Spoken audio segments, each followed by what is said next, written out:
¿Qué tal, amigos? Muy bienvenidos una semana más a Tu Dinero Nunca Duerme. Ya lo saben, el primer programa de cultura financiera de la Radio Generalista Española, un programa en el que cada semana venimos a aprender a invertir, a despertar nuestros ahorros, a ponerlos a trabajar y hacerlo además en compañía de los mejores. Y puedo saludar ya a Domingo Soriano. ¿Cómo estás, Domingo? ¿Qué tal, Luis Fernando? Bien, muy contento, importante, bonito, interesante el programa que tenemos hoy por delante. También con Manuel Llamas. ¿Cómo estás, Manuel? ¿Qué tal? Muy buenas tardes. Bien, contento, insisto, porque tengo a mi vera, como siempre, a otro de mis mosqueteros, a Luis Alberto Iglesias desde Value School. Luigi, ¿cómo estás? Muy bien, Luis Fer, encantado. Bueno, encantado yo. Y encantado además porque tenemos hoy dos invitados de los que nos encanta recibir aquí en el estudio Tu Dinero Nunca Duerme, porque nos ayudan a entender conceptos que pueden parecer difíciles, nos los hacen fáciles y además siempre nos hablan de una de las estrategias de inversión que más nos gustan para todo el mundo y que más nos gustan para el largo plazo, para alcanzar nuestros objetivos, que no es otra que la gestión pasiva ultra diversificada, que es una de las alternativas, de unas buenas alternativas que tenemos para, insisto, rentabilizar nuestros ahorros a largo plazo. Y hablo de Finicens y hablo de su CEO, Giorgio Semensato. ¿Cómo estás, Giorgio? ¿Qué tal? ¿Cómo estáis? Pues muy bien, muy contento, insisto. Muchas gracias por estar aquí un día como hoy con nosotros, acompañado, como es habitual, por el director de inversiones de Finicens, Kevin Comeyer. ¿Cómo estás? Nada, muy bien, un placer estar aquí. El placer, insisto, es mío. Vamos a empezar enseguida a hablar con vosotros de distintos asuntos que nos van a traer hoy a la actualidad, pero dejadme que os haga varias recomendaciones. La primera se la voy a pedir a Luis Alberto Iglesias. Luigi, desde Value School, ¿qué nos recomendáis esta semana? Bien, pues que tomen nota los espectadores y oyentes, porque seguimos con la puerta abierta para que quienes quieran a través de Value School puedan hacer el curso de valoración de empresas, también para valorar empresas y para encontrar los errores en valoraciones de otros, que eso el profesor Pablo Fernández nos ha insistido en que también lo expliquemos. Vamos a aprender a ser como un poquito el CSI de la valoración, los forenses. En fin, una cosa muy interesante, hasta el 16 de febrero estará la matrícula abierta y si vas por parte de Value School te llevas un 20% de descuento con un código que es Value School en mayúsculas. Si quieres información, escribe a info@ o a cursos@, cualquiera de los dos, valueschool.es. No, pues ahí queda esa recomendación. Otra recomendación, siempre la hacemos, es la de pasar a formar parte de nuestra gran familia de manera efectiva, para recibir no solo los programas que ya están ustedes acostumbrados a ver o a escuchar de Tu Dinero Nunca Duerme, sino algún contenido más especial para nuestros miembros, los selectos miembros de la cuadrilla Tu Dinero. ¿Cómo hacerse socio de este especial club? Bueno, pues entrando en la cuadrilla tudinero.es y ahí rellenan la ficha y entran y forman parte, bueno, pues de los oyentes de este programa, los amigos de la inversión, que poco a poco vamos haciendo crecer y a quienes les vamos llegando a través de otro tipo de contenidos. Por último, el último de las recomendaciones que les hago ahora. Ya saben que este año, cada semana, recordamos a lo largo del programa los inolvidables de la inversión. Nos lo trae Trade Republic, que es el neobroker de origen alemán, líder en Europa, y que ofrece alternativas de ahorro sistemático y de inversión en productos diversificados, productos probablemente los que vamos a hablar hoy en el programa con Finicens, que son ETFs, también podemos encontrar en Trade Republic bonos, derivados, acciones, pero se elimina el problema de la accesibilidad gracias al trabajo de Trade Republic y ofrece el acceso a los mercados financieros de una manera muy rápida, muy fácil, muy eficaz, muy segura, porque además acaban de conseguir hace pocas fechas la licencia bancaria total por parte del Banco Central Europeo. A través de los planes de inversión automáticos de Trade Republic les permiten a los clientes la inversión de forma recurrente y gratuita en miles de acciones, ETFs y criptomonedas, la mejor plataforma para alcanzar los objetivos de ahorro e inversión a largo plazo de un modo fácil, seguro y económico. Este era el último de las recomendaciones que les tenía que hacer antes de arrancar el programa. Vamos. Bueno, pues como les decía, hoy vamos a recibir a Kevin Comeyer, a Giorgio Semensato en el primer programa regular del año que tenemos con Finicens y les vamos a proponer un ejercicio. Hemos repasado ya varios aspectos de lo que sucedió en 2023, pero hoy lo vamos a hacer desde una perspectiva más global, viendo cómo ha afectado al crecimiento mundial. Ese crecimiento al que siempre decimos que nos asociamos cuando confiamos en estrategias globales ultra diversificadas. Pero, más allá de eso, no se preocupen, que les vamos a pinchar un poquito a ver qué panorama encuentran ellos para el próximo año, para 2024, dónde creen que van a estar las grandes oportunidades o, desde luego, dónde pueden estar los errores, ¿no? Dónde puede equivocarse algunos inversores. De todo esto vamos a hablar ya con Giorgio y con Kevin. Vamos a ver. ¿Estás harto de bajas rentabilidades? ¿No quieres seguir pagando altas comisiones? Traspasa tus fondos de inversión a Finicens y podrás obtener una mayor rentabilidad. Más información en el 910-483-004 y en finicens.com. Finicens, especialistas en inversión pasiva. Bueno, pues entramos de lleno en tiempo de entrevista. Tenemos a dos invitados de excepción. Luigi, a ti te los pongo en suerte. Primera pregunta de la tanda. Bueno, pues creo que cabe empezar haciendo un repaso de cómo les ha ido el año 23. En cuanto aquí hablamos mucho, bueno, es que ya son amigos que llevan con el programa Finicens, son compañeros de tu dinero desde hace ya años y siempre decimos lo mismo: buenas rentabilidades, bajos costes, largo plazo. No hemos engañado a nadie en estos años. Eso es lo que yo quiero que ahora con cifras corroboremos con ellos. Rentabilidades del año pasado, Kevin, Giorgio, y sobre todo, siempre hay que tener el término de comparación, porque eso es mucho comparado con la alternativa. Veamos cómo han actuado, cómo se han desempeñado vuestras carteras y con sus comparables. Pues nuestras carteras indexadas en el 2023 han obtenido desde un 7% neto. Esto es importante recalcarlo. Después de comisiones. Después de comisiones, hasta prácticamente el 15%, ¿vale? Del 7 al 15%. ¿El 7 cuál sería de ellas? El 7 es la cartera conservadora. ¿Qué porcentaje tiene de...? Tiene un 75% de renta fija, 25% más o menos, para simplificar, de renta variable.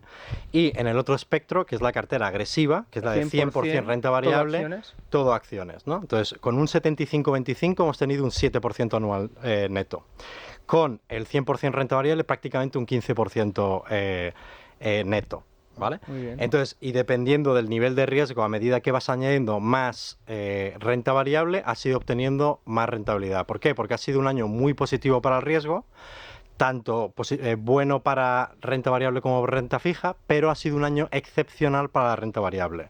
Es decir, cuanta más renta variable hubiéramos tenido en el año 2023, mejor hubiéramos hecho, ¿no? Por eso yo creo que hemos hablado con vosotros más de una vez del peligro que tiene al comenzar el año y, digamos, palpar el sentimiento de mercado que hay en el año y tomar nuestra decisión, porque era un año donde evidentemente yo creo que la incertidumbre era patente, ¿no? Entonces, el cliente que ha estado más conservador, que ha hecho letras, que ha hecho efectivo, que ha hecho, pues bueno, ha sido muy conservador, pues ha obtenido rentabilidades muy, muy bajas. En España, estamos hablando del 2, el 3, depende de qué rentabilidades, mientras que realmente nuestros clientes han obtenido entre un 7 y un 15%, ¿no?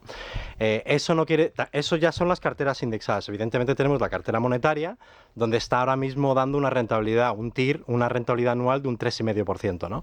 Entonces, independientemente de qué producto hubieras obtenido o qué perfil, eso es muy importante recalcar, qué perfil has tenido con nosotros, has obtenido muy buenas rentabilidades. Decías que esto está muy bien en términos absolutos, pero ¿qué quiere decir si nos comparamos con nuestro benchmark, ¿no? Nosotros nos comparamos con la media de mercado de fondos de inversión en España, utilizamos aquellas categorías que se asemejan más a lo que nosotros hacemos, que es pues productos mixtos que incluyen tanto renta variable como renta fija y evidentemente el nivel de riesgo que asumen, ¿no? Y en el año 2023 hemos obtenido prácticamente todas las carteras están por encima de la media de mercado, ¿vale? Hemos obtenido entre un poco más de un 1% y cuando analizamos nuestros datos desde el lanzamiento, desde Finicens, que en años completos empezó en el año 2017, es decir, 7 años completos, es el sexto año en el que Finicens bate a la media de mercado de 7, ¿no? O sea, tenemos un 80-90% de, pues digamos, de rentabilidad adicional frente al mercado. El año pasado el 2022 fue el único año que no lo hicimos, porque en años negativos los gestores en general pues tienden a ser mucho más conservadores que nosotros, pero vemos como, oye, yo creo que 6 de 7 es, ojalá se vuelva a repetir en los próximos 7 años, ¿no? Entonces, ¿qué significa estos datos que acabo de dar? Desde el lanzamiento hemos tenido una rentabilidad entre un 10 y un 20% de rentabilidad acumulada por encima de los fondos de inversión, ¿no? Que nos comparamos, ¿no?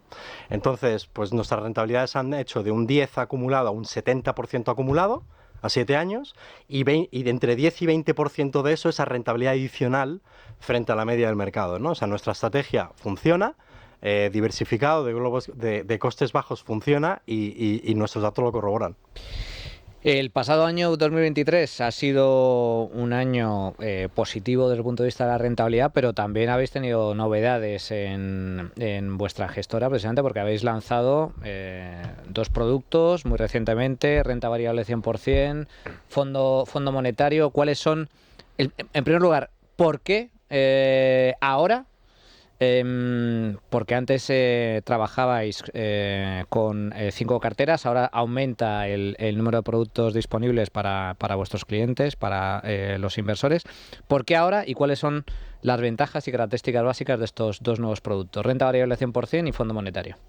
Sí, efectivamente, hemos seguido ampliando el abanico de productos, pasando de 5 a 7 carteras, donde una, como bien decías tú, es la nueva cartera 100% renta variable. Antes teníamos una cartera 1, la más conservadora, que tenía efectivamente un 75% renta fija, un 25% renta variable, y la más agresiva al revés, tenía un 75% renta variable, un 25% renta fija.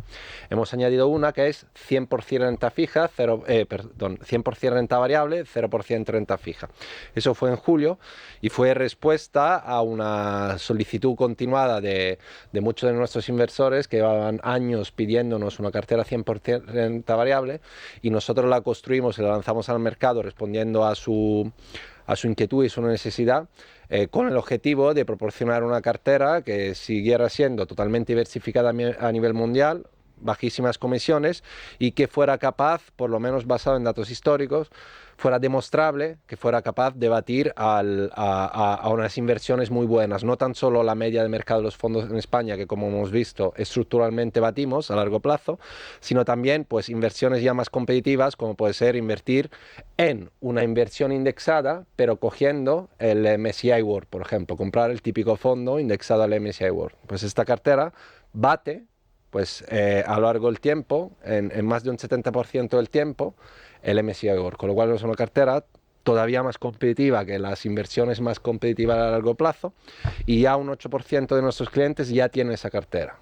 Y eso fue en julio, y en diciembre, hace nada, lanzamos otra cartera que se sitúa en la parte baja de riesgo, en la parte opuesta de riesgo, que es todavía más conservadora de la cartera 1 que teníamos, y la hemos llamado cartera monetario, y responde siempre a una necesidad de nuestros clientes de decir, muy bien, pues todo el patrimonio que voy a invertir a riesgo, es decir, expuesto a los mercados, pues lo tengo invertido, pero tengo una parte, como todos tenemos, que tengo en liquidez, en una cuenta corriente o en un depósito. ¿Por qué? Porque ante imprevistos o fondos de emergencia, etcétera, y eso me está dando nada ahora mismo, porque la banca no está remunerando nada en España ahora mismo. Y me gustaría pues sacarle algo de rentabilidad. Sé que no voy a poderle sacar la rentabilidad de las demás carteras porque están más orientadas a la inversión, pero algo le quiero sacar. Y hemos creado esta cartera, digamos que es como un fondo de ahorro, por eso se llama monetario, que básicamente lo que da es una rentabilidad diaria indexada al tipo de interés del Banco Central Europeo. Eso se traduce que neto de comisiones ahora mismo está dando un 3,5% al año en media, con la peculiaridad positiva que tiene riesgo prácticamente cero. La volatilidad es nula, no se puede decir cero, pero es un 0.1. Bueno, es 0,1, sí, así que se puede decir que es cero. Y digamos, ¿por qué es importante para la planificación patrimonial de un inversor? Es porque tú tienes la parte invertida a riesgo, que en caso de nuestros inversores la tienes con Finicens, y luego tienes esa parte de liquidez, que no vas a invertir ni con Finicens ni con nadie, pero que te gustaría sacarle algo de rentabilidad sin ponerle a riesgo. Y eso ha sido muy interesante, por supuesto, para nuestros inversores personas físicas, es decir, el inversor, el ahorrador de toda la vida, pero también para, por ejemplo, empresas que tienen una tesorería y que la quieren rentabilizar, pero no quieren compromisos típicos como cláusulas de depósitos con ventanas de pago, o plazos o penalizaciones, etcétera. Y eso, al haber conformado nuestra cartera en total flexibilidad, puedes aportar y retirar todo lo que tú quieras, cuando tú quieras, sin penalizaciones, da también el confort a cualquier inversor de que si mañana pues te hace falta el dinero, pues en X días lo tendrás en tu cuenta corriente. Yo quería preguntaros por esta idea, has dicho, estamos batiendo a los índices, Giorgio dice incluso o sea, estamos batiendo a nuestros competidores, estamos batiendo a media mercado y dices incluso a un índice referencial en MSCI World, y sobre todo por esa cartera 99% renta variable, que a mí es una cartera que me parece muy, muy interesante para esas personas que quieran hacer gestión pasiva muy diversificada. Porque, dos preguntas un poco más técnicas, pero ya llevamos muchos años, habéis venido mucho, nos metemos un poco más. ¿Por qué esa composición? Incluso si la podéis explicar mínimamente al oyente. Y creo, viendo la cartera, que son todo fondos índices, no hay ETFs. También sí, sé que esto es todavía un poquito más técnico, pero ¿por qué fondo índice frente a ETF? ¿Cuál es la razón que os ha llevado ahí? Porque ahora cada vez vemos más carteras que están en ETFs. Sí, luego profundizará Kevin sobre este tema, pero básicamente la composición es una composición global cubriendo todos los mercados desarrollados, es decir, Estados Unidos, Europa, Japón, etcétera, hasta Oceanía, Pacífico, la parte sureste de Asia, y también mercados emergentes. Además, se complementa con una parte de small caps, es decir, empresas de pequeña capitalización, con lo cual tiene una exposición totalmente global. El MSCI World, que a priori por definición es un índice global, pero por su propia composición, pues se encuentra ahora mismo, por ejemplo, con un 70% de facto que es Estados Unidos, ¿vale? Entonces, realmente estás casi más invirtiendo en Estados Unidos que en el mundo. Entonces, gracias a esta diversificación más estructurada y más global a lo largo del tiempo, pues independientemente del ciclo del mercado donde uno se encuentre, donde puede estar una economía o un continente o un país preponderando sobre otro, pues te asegura de que siempre pues tendrás una exposición lo más global posible. Y eso es un poco la filosofía. Ahora Kevin profundizará sobre cómo se asignan los pesos. Y en cuanto a la siguiente pregunta, ¿por qué fondos indexados, fondos índice y no ETFs? Por una simple razón, que en España es un oasis feliz en este sentido a nivel internacional, porque hay una fiscalidad muy favorable para los fondos de inversión. En España, el traspaso entre fondos de inversión, es decir, si tú quieres una cartera y tienes varios fondos y quieres rebalancear, es decir, reajustar los precios de cartera entre fondos, o bien si tienes un fondo en una entidad X y quieres traspasarlo a otra entidad, cosa que permitimos nosotros en Finicen, pues no pasas por Hacienda, con lo cual la ganancia fiscal que hubieras tenido esa inversión se queda en tu patrimonio, con lo cual sigue generando rentabilidad de cara a futuro. Es algo muy positivo. Y esa es la razón, es la única razón, de hecho, por la que en España en general se tiende a preferir, ante la duda, en igualdad de condiciones, pues el fondo de inversión, el fondo índice como instrumento para gestión pasiva, al ETF. Dicho esto, el resto del mundo no tiene esa fiscalidad, con lo cual en el resto del mundo, pues la industria de ETFs frente a los fondos indexados, pues es más preponderante, es al revés. Pero en resumidas cuentas hacen lo mismo. Para una inversión a largo plazo, básicamente te permiten a un muy bajo coste, pues indexarte a un índice en concreto. Es cierto que 2023 fue un año que arrancó con mucha incertidumbre. 2022 veníamos de un año muy malo, tanto para la renta variable como para la renta fija. Estamos viendo subidas de tipos de interés, las previsiones de absolutamente todo el mundo. Era recesión en Estados Unidos, recesión en Europa, no sabíamos cuándo iba a producirse. Y finalmente en 2023 no hubo recesión, hubo eventos de mercado que hicieron tambalear los cimientos de las finanzas internacionales. Hubo quien entró en pánico pensando que íbamos a ir a una crisis financiera con las caídas del Silicon Valley Bank y otras entidades. Finalmente no sucedió nada de eso y 2023 ha sido un año extraordinario, como tú decías, Kevin, antes, para la renta variable y también para la renta fija. Sabiendo que os da alergia sacar la bola de cristal, siendo consciente de que por mucho que queramos inventarnos una bola de cristal es imposible saber o advertir qué es lo que va a suceder, no os voy a preguntar qué es lo que va a suceder o qué previsiones tenéis vosotros para 2024, pero sí dónde creéis vosotros que está el mayor riesgo en intentar adelantar qué puede suceder en 2024. Aquellos que piensen que la recesión que no ha llegado en 2023 va a llegar en 2024 y por tanto va a ser un mal año para la renta variable pueden cometer un gran error. Aquellos que estén confiando en estirar el chicle de la renta fija y consideren que es el mejor activo para estar en este año, pueden estar cometiendo un error, se pueden estar perdiendo rentabilidades en otro sitio.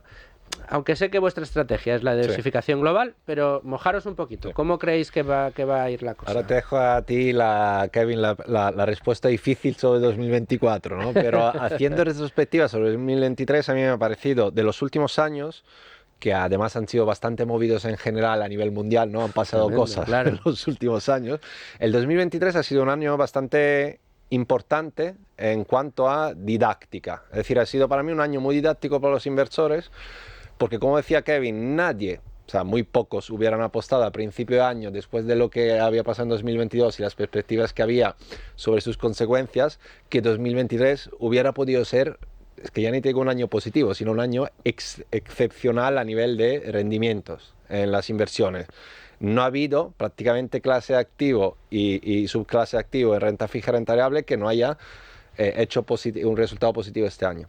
Pero si aparte, además de eso, con lo cual ya te decía que te dice que quienes no se han mantenido firmes pues han perdido pues de un 7 a un 15% de rentabilidad este año, pero sino que si descompones este 7 o 15% en los 12 meses de 2023 te das cuenta de que toda la rentabilidad se ha hecho en 2 meses de 12, o sea, básicamente en enero y en diciembre, o sea, ni siquiera seguidos. O sea, ha habido dos meses a distancia de 10 meses cada uno, donde se ha hecho toda esa rentabilidad. Con lo cual, quien hubiera intentado acertar incluso, la probabilidad de acertar esos 2 meses hubiera sido nula, porque ya no es 6 de 12, es 2 de 12, pero es que además no seguidos, con lo cual tampoco, o sea, totalmente descorrelacionados. Y eso para mí es un mensaje muy importante, que todos los inversores que han conseguido pasar este año invertidos, pues desde luego es una lección muy valiosa que se llevan. ¿Y quién nos dice que no pueda volver a pasar en 2024? Y aquí, pues evidentemente en 2024 se prevén pues eventos bastante importantes, como puede ser pues las famosas reuniones de los bancos centrales a los que ya estamos acostumbrados, donde el mercado ya descuenta cierta bajada de tipos, o cierta digamos, realineación a un camino de bajada de tipos, con lo cual positivo en general para el panorama global, pero bueno, pues eso tiene que ocurrir. Y como hablamos últimamente, no hay consenso, hay cierto contraste, y hasta los bancos centrales, el otro día la Lagarde, hablando de parte del Banco Central Europeo, como es evidente, pues decía, ojo, no fomentemos euforias que todavía no están conseguidas, porque además no tan solo es que todavía no esté decidido y que quedan 6 meses, porque una posible euforia podría afectar la decisión, porque podría de nuevo hacer que la inflación vuelva a repuntar por creernos que ya estamos fuera, con lo cual pues desplazar, está todo conectado. Entonces de nuevo es un panorama muy difícil de descifrar. Sin embargo, pues hay los principales organismos internacionales, pues evidentemente marcan sus previsiones, ¿no? ¿Qué has visto? Si quieres comentar un poco sobre las previsiones, además relativamente consistentes entre ellos, pero bueno, pues de nuevo, cogidas con pinzas. Porque a finales del año pasado, en diciembre, hablaban de 6-7 bajadas de tipos en este año. Hemos pasado el Rubicón del 31 de diciembre, entramos en el mes de enero y ya no van a ser 7, como mucho 3, y después del verano. Y ojo, que eso del Mar Rojo no se termine de resolver. O sea, evidentemente lo que ha ocurrido con el mercado es que pre-enero, o sea, en diciembre, como tú bien dices, pues las expectativas de inflación era que continuaran bajando, ¿no? Y ha habido un repunte en la inflación, tanto en Estados Unidos como en Europa. Sobre todo en Europa, destacar Alemania, ¿no? Donde ha tenido tanto la inflación general como la subyacente. Entonces, pensar que los mercados no es que tengan una bola de cristal, es que la bola de cristal la utilizan todos los días. Entonces, con que hay un nuevo dato de un pico hacia arriba de inflación, quiere decir que las expectativas, en lugar de ser 6, son 4. Sabemos por parte de la FED, que ha sido muy claros, que, bueno, además es que eso se publica, ¿no? Eso se puede ver, ¿no? Que esperan, la mediana de todos los que le han preguntado en el comité, pues espera que termine en el 2024 con un 4,6% de tipos de interés. Ahora estamos en el 5,3%, ¿no? Es decir, hay 3 bajadas de tipos, ¿no? Y sabemos que el mercado pues estaba pensando que pudieran ser 5 o 6 veces, depende, ¿no? Yo he visto varias y depende del día, ¿no? Eso varía en cada momento, ¿no? Pero ya, independientemente cuál es el número, que yo creo que eso es imposible saber porque todo dependerá de la evolución de la inflación, y yo creo que hay que enfocarse menos en la inflación general, que la inflación general pues tendrá sus picos de arriba hacia abajo, pero la inflación subyacente recordemos que está cercana al 4, tanto en Europa como en Estados Unidos, que es el doble de la inflación objetivo, que es un 2%, ¿no? Entonces a mí se me hace muy difícil de aceptar que vayamos a empezar a bajar tipos sin que la inflación subyacente haya bajado lo suficiente. Es verdad que la inflación general ha tendido a casi estar en el 2%, ¿no? Pero ahora vemos ese repunte, ¿no? Pero vuelvo a repetir, la inflación subyacente, que es la preferida métrica para los bancos centrales, está en un 4, ¿no? Entonces, yo creo que el mercado está asumiendo perfección. Yo no veo perfección, pero también, por otro lado, soy bastante optimista para el 2024 porque ver mercados donde ha habido, digamos, en los mercados en los que se bajan tipos de interés como en este, es muy positivo para activos de riesgo, ¿no? Entonces veremos que yo creo que vamos a tener un año muy complicado, como decía Giorgio, el 2023 ha sido un año caótico en términos de dónde se ha capturado la rentabilidad. O sea, si no hubieras estado invertido en enero y en diciembre, pues a lo mejor hubieras perdido un 5 en vez de ganar un 15. O sea, la diferencia es abismal, ¿no? Y yo creo que esa continuación del 23 va a ocurrir en el 24. No veo un 24 en el que sea fácil, independientemente cuál es el número de cierre del 2024, ¿no? Por lo tanto, yo creo que las claves del 24 son las mismas claves que eran para el 23, que nosotros lo dejamos bastante claro desde el principio, y es no entres y salgas del mercado, no aumentes y disminuyes el riesgo, o sea, tienes que tener tu nivel de riesgo y acéptalo, y no modifiques tu plan todo el tiempo, ¿no? Yo creo que esas son las métricas más importantes. Y en el caso de que no lo veas claro y no quieras entrar, pues por supuesto una aportación regular, ¿no? Oye, si tienes unos ahorros, pues no necesariamente tienes que poner todo desde el día 1. Yo creo que eso es un error. Pues para tu paz y tranquilidad, pues vete poniendo todos los meses una cantidad que sea que te deje dormir en el caso de que haya una caída. Y si ves incertidumbre, porque probablemente siga habiéndola, pues oye, pues aporta regularmente, ¿no? Pero yo creo que es más de lo mismo, pero yo soy optimista para el 24. Sí, Luigi. Yo quería profundizar en el colchón de seguridad o de emergencia, esta finalidad a la que se puede destinar, por ejemplo, el dinero que aportemos al Fondo Monetario. ¿Cómo llamáis esta cartera en Finicens? ¿Cuál es el nombre que le habéis puesto? Monetario. Cartera monetaria. Vale, bien. Entonces, actualmente, decía antes Giorgio que los bancos no daban nada, pero Giorgio, yo sí estoy viendo depósitos al 3%, ese tipo de intereses sí los podemos obtener a unos vencimientos, pues 18 meses, 12 meses, etcétera. Entonces, este tipo de cartera equivaldría a ese tipo de productos, es decir, en cuanto a rentabilidad. En cuanto a disponibilidad, creo que quizás son incluso mejores porque se puede disponer del dinero en cualquier momento y no hay penalización. En un banco generalmente pues es a cambio de renunciar al depósito, es decir, no te voy a dar el 3%, tú te lo llevas y ya está. En algunos incluso habrá penalización, no lo sé, ¿no? Pero explicarnos, por favor, cómo funciona, cuál sería una forma buena de obtener una finalidad, un servicio de esta cartera, y también si... Ay, se me acaba de ir el santo cielo. Yo os formulo esa pregunta y luego, si me acuerdo, os digo la siguiente. Sí, te comento un inciso sobre los que hay depósitos que ofrecen el 3%. Si es cierto, hay depósitos que ofrecen el 3%. La mayoría de ellos vienen del extranjero, son de bancos extranjeros, pero si tú lees las estadísticas oficiales de Banco de España, En media en España, considerando todas las entidades y todos los clientes, la remuneración actual en cuenta corriente es un 0,12% al año. Y la remuneración media en depósitos es un 1,37%. ¿Vale? Esa es la cifra que está obteniendo ahora mismo el ahorrador medio sobre que tenga cuenta corriente, que es lo más típico, o que salte al depósito. Entonces, realmente nosotros con ese 3,5%, o sea, comparado con el 0 de la cuenta corriente, el 0,12 claramente es un 3,5% más, y comparado con el depósito es prácticamente triplicar la rentabilidad del depósito. Y además, como decías tú, al no tener cláusulas de permanencia, no tan solo no te tienes que comprometer a priori, lo cual conlleva una decisión, sino que también, pues evidentemente no tienes penalización si te pasa algo, porque la rentabilidad se acumula diariamente, es decir, tú aportas hoy el dinero que tengas que aportar, estás X días, X meses o X años, pero cuando decidas retirarlo, que puede que sea dentro de 30 años o dentro de 3 días, pues la rentabilidad que tengas acumulada día tras día anteriormente a ese evento, pues te la llevas, ¿vale?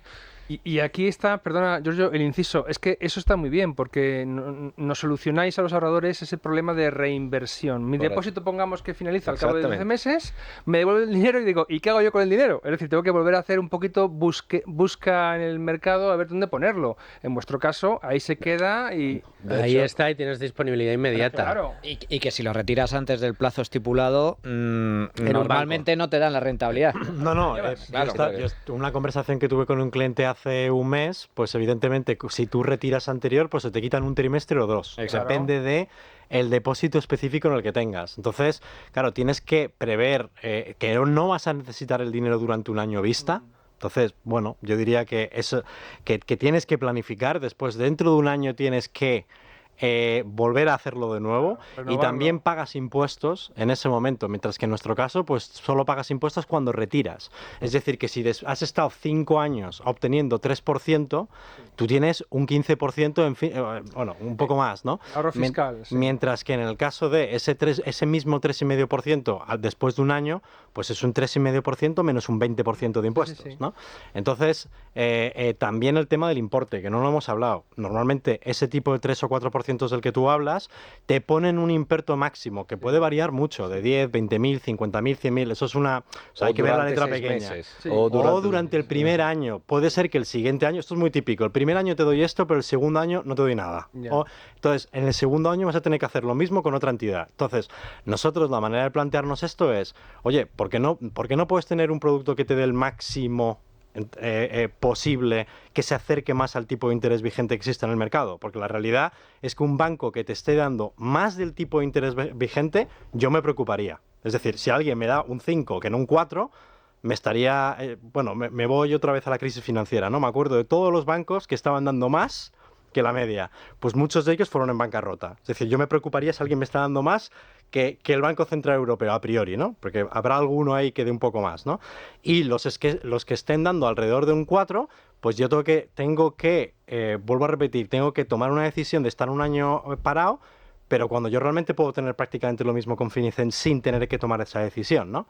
Entonces, lo vemos como un avance, y sobre todo la rentabilidad diaria, el hecho de que tú te metas en la cartera lunes, martes, miércoles, jueves y viernes, y veas cómo la cartera va subiendo en ese 3,5% dividido entre 365 días, y tú lo vayas viendo de manera diaria.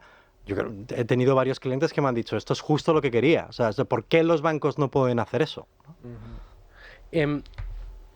Para terminar, estamos ya agotando el tiempo, Giorgio, Kevin, pero quería volver un poco a las previsiones del 2024 desde un punto de vista didáctico, y un poco para hacer aquí un poco de repaso de básicos, y para que el oyente y el espectador tengan claro un poco qué es lo que puede pasar. Si en 2024 finalmente terminan bajando los tipos de interés a final de año en la medida en la que muchos analistas están apuntando, ¿eso sería bueno para quien ahora mismo esté invertido en renta fija, o sería regular, o van a sufrir más? Si por el contrario los tipos pasa alguna cosa y vuelven a subir y suben por encima de los niveles en los que están ahora, ¿qué pasaría con esas personas que están muy ponderadas en renta fija? Vale, pues eso es muy sencillo de explicar. Ocurre lo contrario al movimiento de los tipos de interés. Es decir, si bajan los tipos de interés es muy positivo para toda la renta fija, sobre todo la que tenga más vencimiento, ¿vale? Entonces, y eso es lo que el mercado está descontando. O sea, se descuenta que van a bajar los tipos y que va a ser un año positivo para la renta fija. En el supuesto de que suban los tipos, todo cae. Porque cuando digo, no me preguntes renta variable, porque vas completamente lo opuesto a lo que espera el mercado. Entonces, sí, la inflación, ahora estamos estamos entre un 2 y un 4, ¿no? Depende si es general o subyacente en el mundo, ¿no? Si la inflación de repente, o sea, si tú subes tipos es que la inflación está por encima. Yo no veo otro escenario por el cual los tipos de interés suban, si no es porque de repente hemos subido a un 8, 9, 10% de inflación. Entonces, eso es repetición del 22 y probablemente con otro parecido, pero no tiene por qué, o sea, puede ser peor que el 22. Por una cuestión de... Parecido, pero mejor. Las segundas partes normalmente son peores, ¿no? Sí. Pues entonces, yo creo que, o sea, es difícil ver... Otra cosa es que a lo mejor veamos que los tipos de intereses no bajen lo que se espera en el mercado o lo que digan los bancos centrales. Entonces podemos tener un año neutro o no tan positivo, ¿vale? Eso también es probable, ¿no? Pero lo que está claro es que el escenario positivo es tipos bajan, escenario negativo es tipos suben. Eso no, yo creo que no hay... Es bastante binario. Bueno, ¿se puede pedir más? Quizás. ¿Se puede pedir mejor? Imposible. Ya ven el análisis que le traemos aquí a esta mesa en Tu Dinero Nunca Duerme.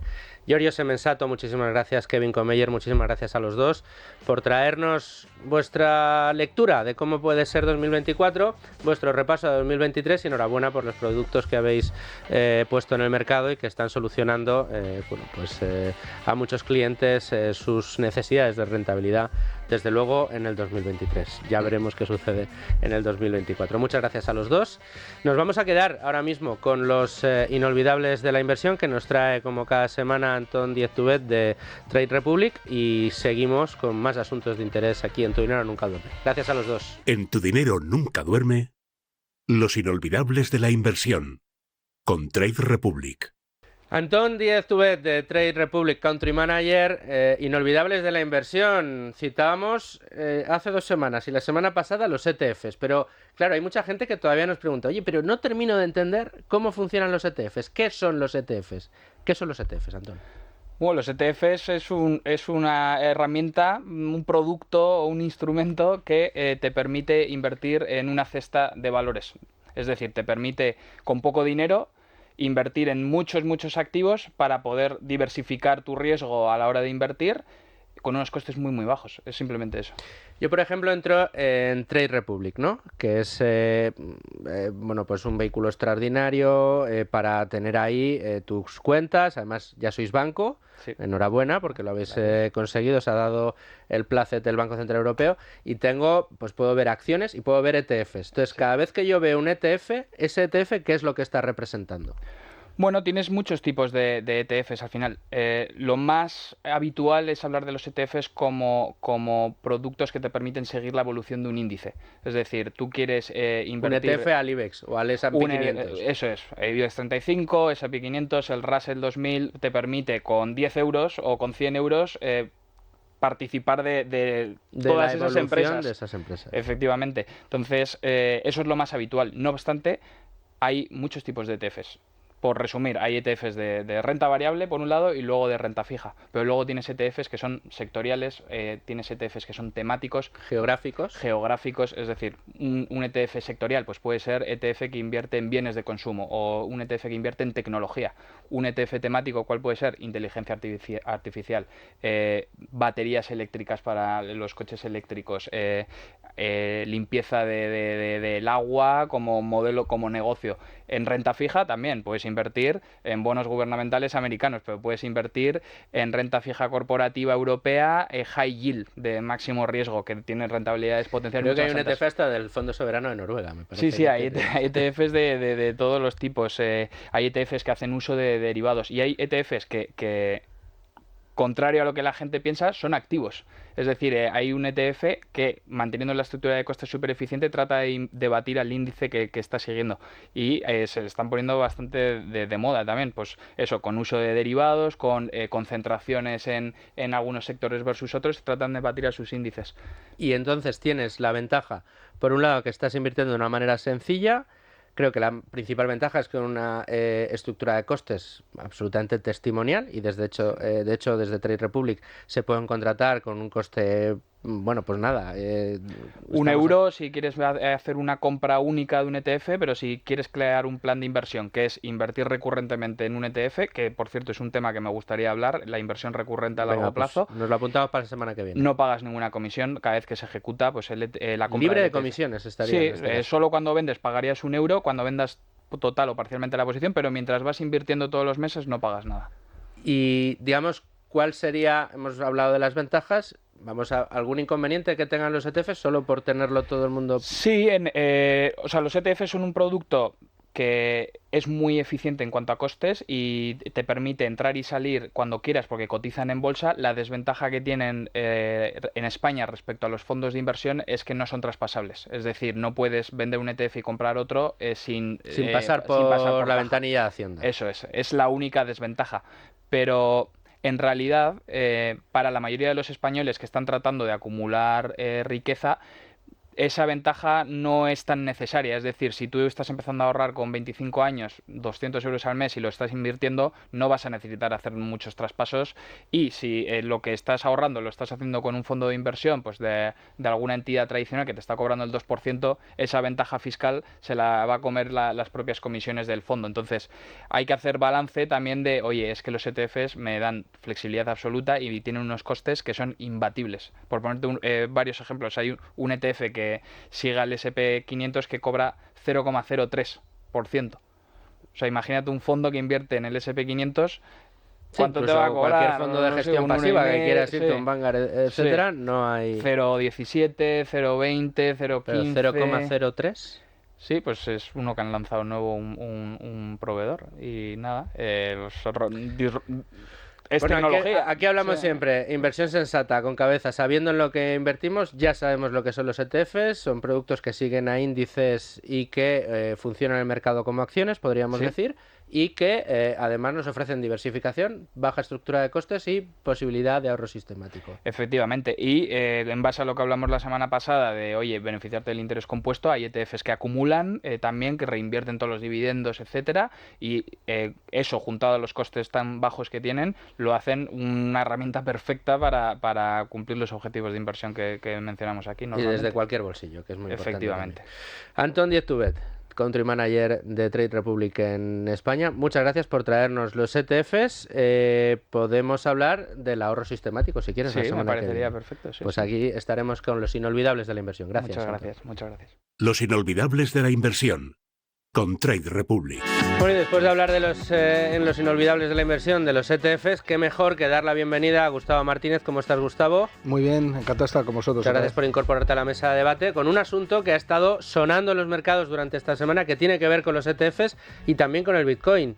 Por fin la Reserva Federal dio el visto bueno al Bitcoin, al ETF de Bitcoin, a este producto.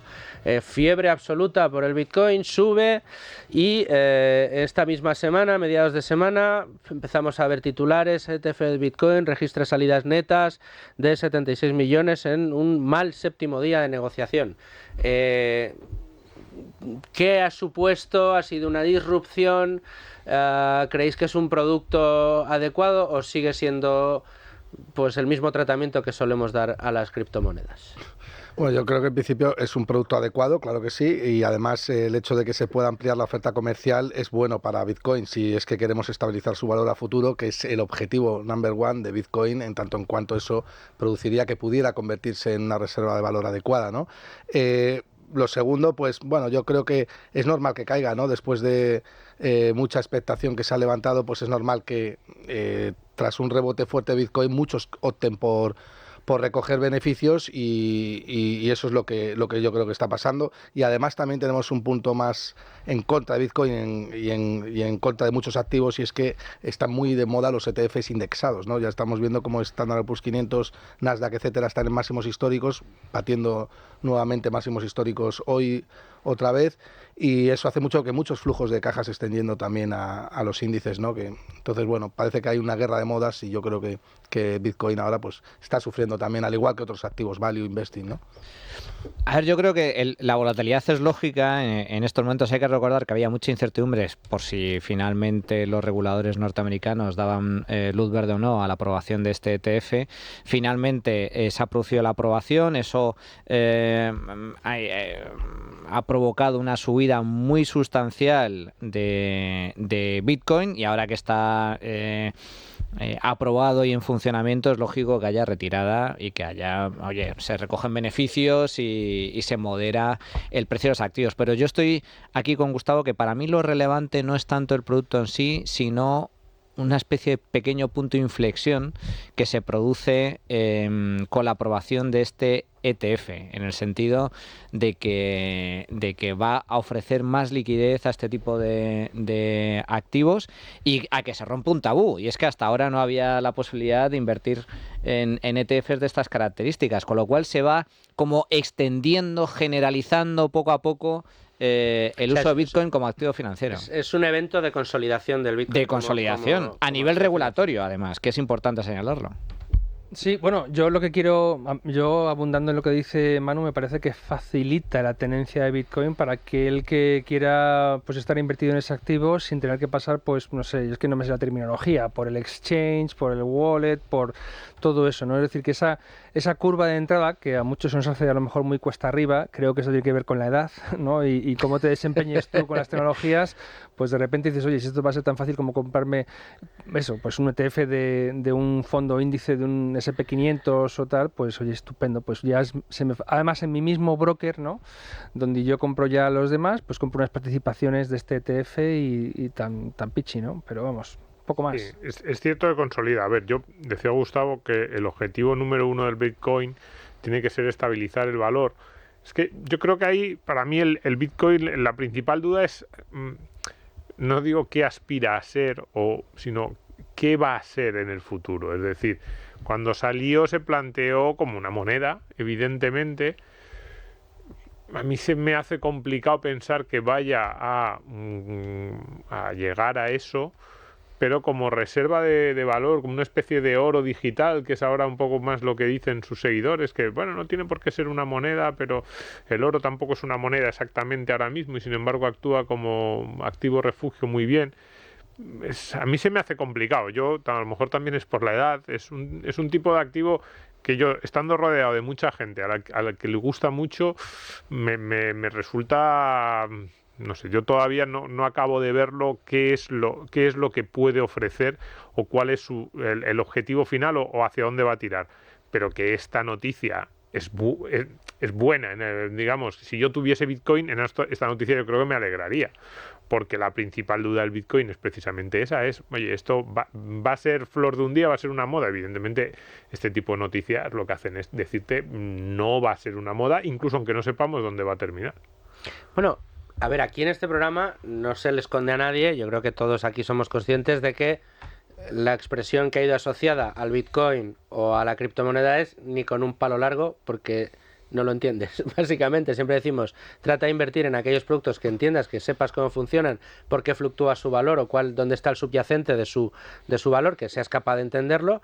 Si en el caso de las criptos no eres capaz y te cuesta muchísimo y ni siquiera entiendes la tecnología blockchain, pues oye, no te metas en esa moda porque no. Pero a la hora de tomarlo como un activo financiero, el hecho de que se haya aprobado un ETF, el hecho de que tu coste de oportunidad a la hora de incorporar ese activo dentro de tu diversificación sea tan sencillo como darle a un botón, por ejemplo, si tienes Trade Republic, pues pinchas al botón, te compras un ETF del Bitcoin y tan ricamente. Lo has hecho en un minuto, has comprado un producto que conoces, como es el ETF, y te has diversificado, te has expuesto a una tecnología que puede terminar siendo disruptiva y convertirse en una reserva de valor o puede que no se convierta en una reserva de valor. Pero, desde luego, lo que sí que has hecho es afianzarla como producto financiero y, oye, darle un acceso mucho más sencillo a todo el mundo, ¿no?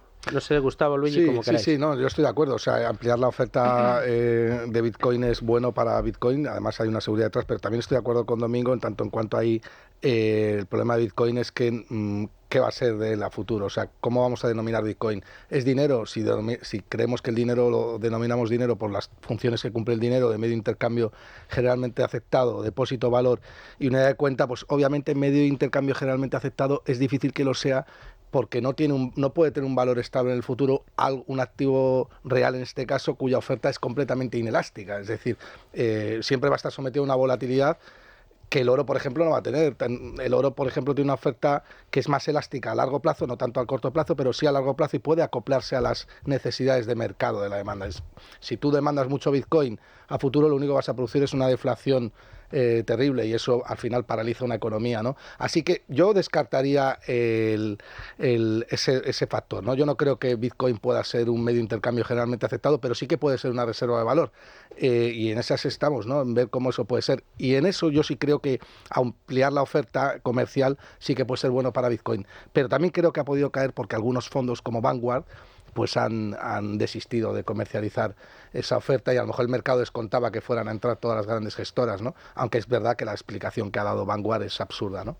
Yo quería señalar que al final, pues, y aquí todos creo que compartimos el sentimiento, ¿no? y la intuición de que Bitcoin será lo que al final sus tenedores acaben decidiendo que sea, ¿no? El uso para el que lo custodien y lo guarden. Sabemos que como dinero, como muy bien ha dicho, acaba de decir, no se está utilizando, se utiliza como reserva de valor, como si fuera un oro digital, como también ha dicho antes Domingo.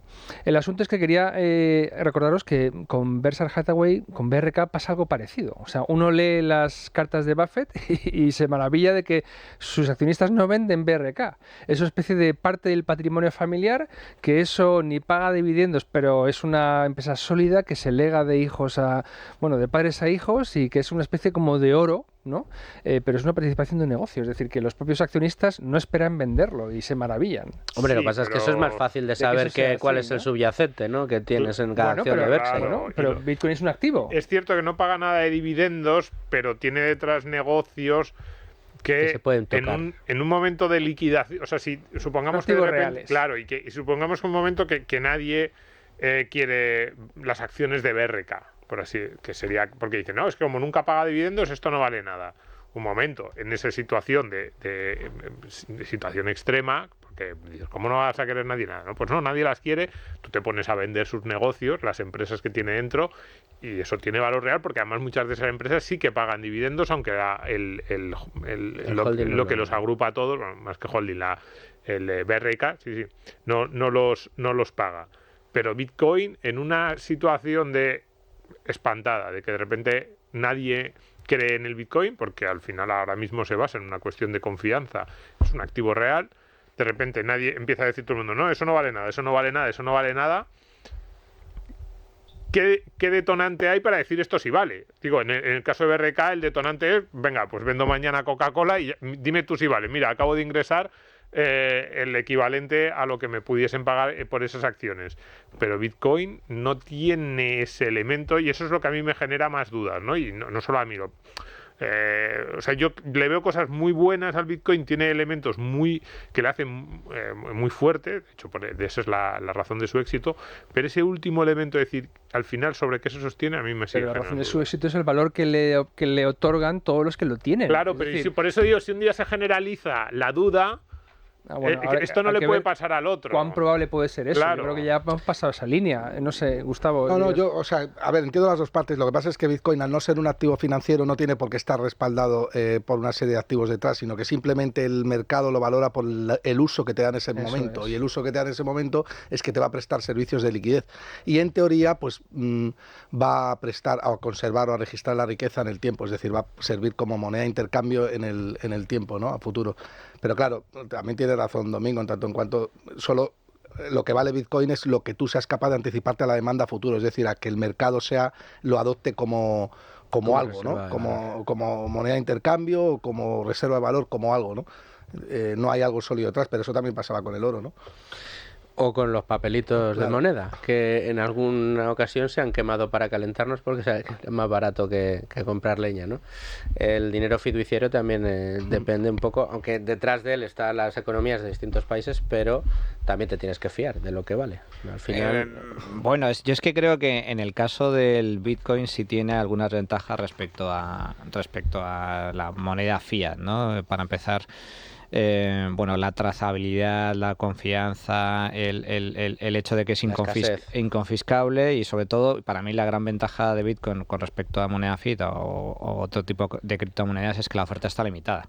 Entonces, claro, eso también es cierto que tiene ciertas condiciones, como bien comentaba Gustavo, que ofrece una menor flexibilidad para adaptarse al mercado, pero tienes la garantía de que no se van a emitir más Bitcoin de forma artificial y de forma arbitraria, y eso, bueno, pues eso también da confianza, pero también muy a largo plazo. Yo creo que ese debate es un debate filosófico que está encima de la mesa, pero mientras el debate continúa, lo cierto es que Bitcoin empezó costando unos céntimos de dólar y en la actualidad ronda los $40.000. Así que me da la sensación de que el tiempo, y ya son unos cuantos años, le está dando la razón a los que confían en Bitcoin. Porque hay una parte del sistema, como los ciudadanos argentinos, que están hartos del socialismo y del estatismo. Entonces se agarran a lo que primero que salga, que sea también parecido al oro, ¿no?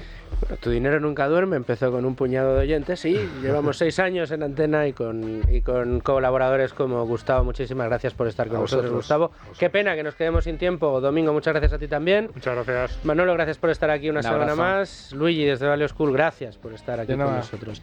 Y a ustedes, gracias por acompañarnos. Les espero la semana que viene con asuntos de su interés y hasta entonces, como siempre les digo, sean muy felices, amigos.